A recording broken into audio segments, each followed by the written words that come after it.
Yo, what's up? What's poppin'? You know it ain't no stopping. I'm the International Sensei, and welcome to the Entity Dojo podcast, man. Your source for every damn thing. And today we got to focus on the martial arts. Happy Monday, first of all. Another amazing UFC card. Kamaru, the Nigerian Nightmare Usman.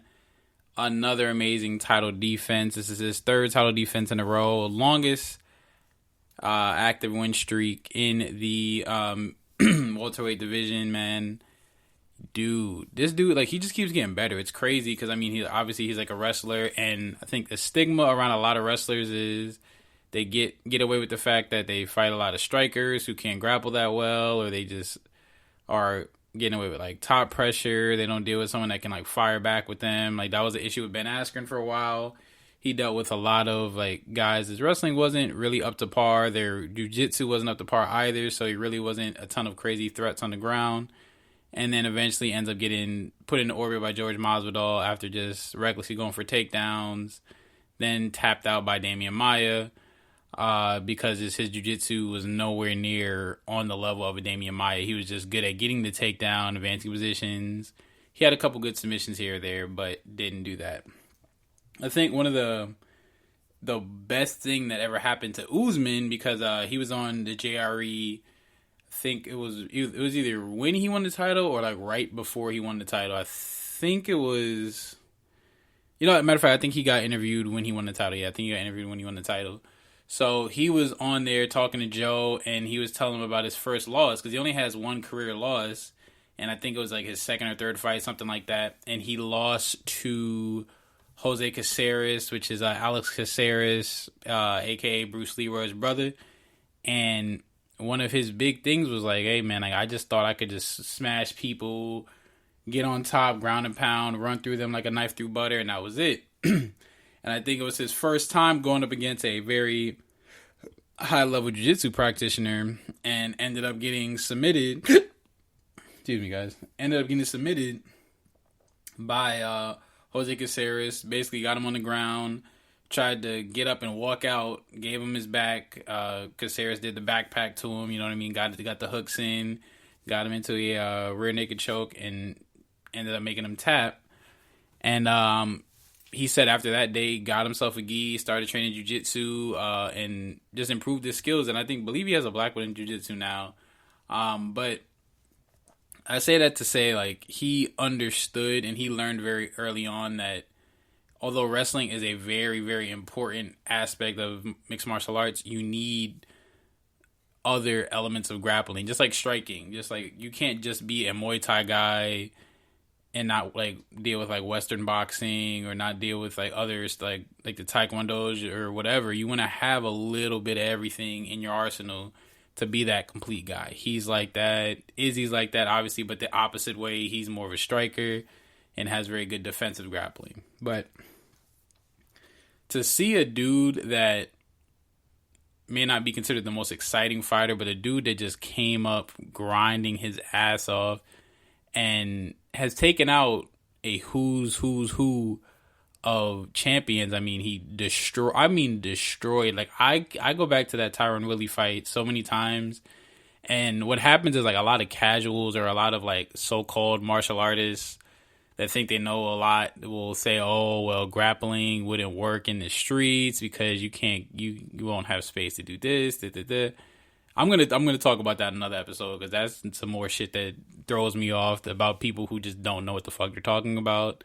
Anyway, so he just like ragdolls Woodley. I mean, outboxed him, outgrappled him, slammed him, beat him down for 5 straight rounds. It was embarrassing, and it was a thing where it's like, I feel Woodley wants a rematch, but I don't feel like he would change much, especially the way he's been fighting now. He's been just like I feel like the more he's lost, the more he's been like relying on that one punch knockout power.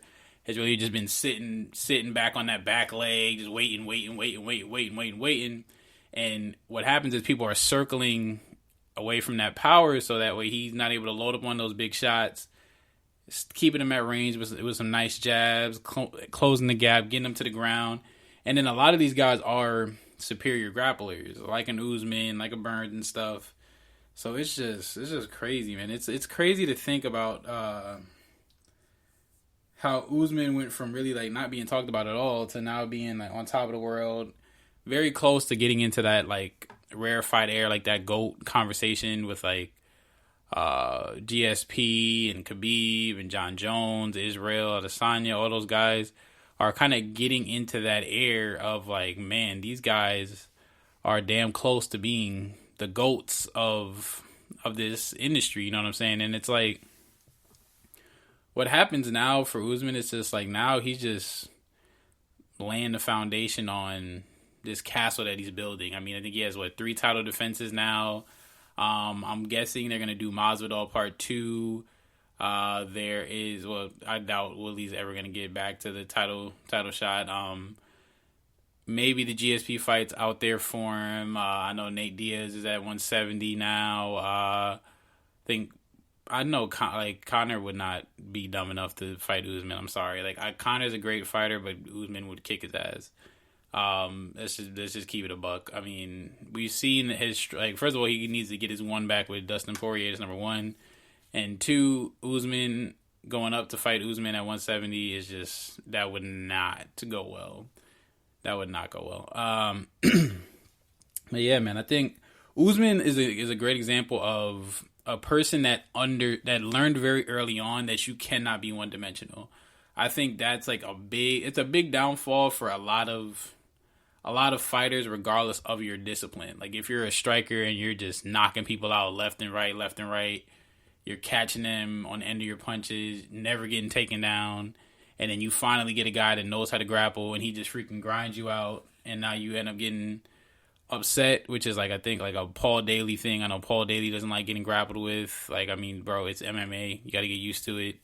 And just a lot of guys where they'll get upset that a certain facet doesn't really fit their style. You got to learn it all. You have to learn it all. Usman is a great example of having to learn it all. And he's a good example of understanding to be well-versed enough to survive with your plan B. You know what I mean? So in the Covington fight is a great example. His plan A, get you on the ground and pound, beat you down. I don't think he ever even attempted, I'm trying to remember if he even attempted a shooting for a takedown in that fight or not, which I don't believe he did, but it was a straight kickboxing match the entire time. He outboxed him, outstruck him. George Masvidal fighting him, extremely explosive guy, had to really bide his time. He couldn't go in for a reckless takedown, obviously, because he would have been super necessary part 2.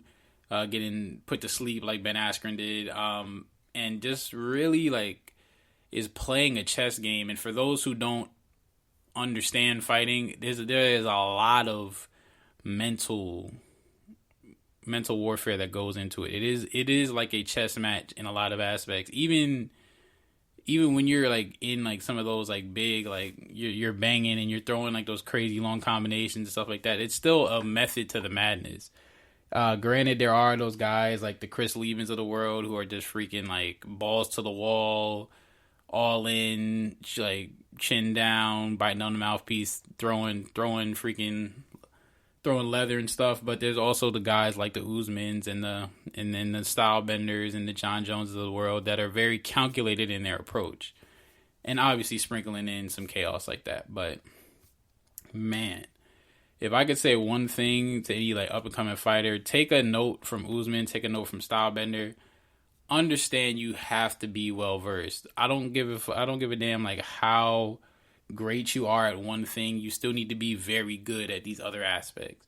If you are a striker, you're a world championship kickboxer, and you want to get into MMA, get some good defensive grappling in there. You know what I'm saying? Get some good wrestling. Get some good high-level jiu-jitsu, be able to fight off of your back, be able to threaten submissions, which is a big part of Izzy's game. I mean, he's great off his back, able to throw up submissions, able to do all kinds of stuff.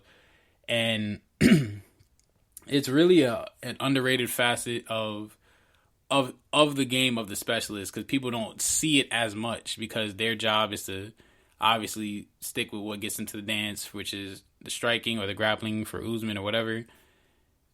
It's so important to have that skill set so well versed that you don't look like you're a specialist. You know what I mean? Even though Usman is a specialist, he's a wrestler.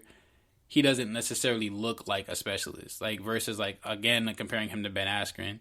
Askren, he's diving for the legs all day, every day. I mean, we've seen him box on the fucking Logan Paul. Is it Logan or Jake? I don't know.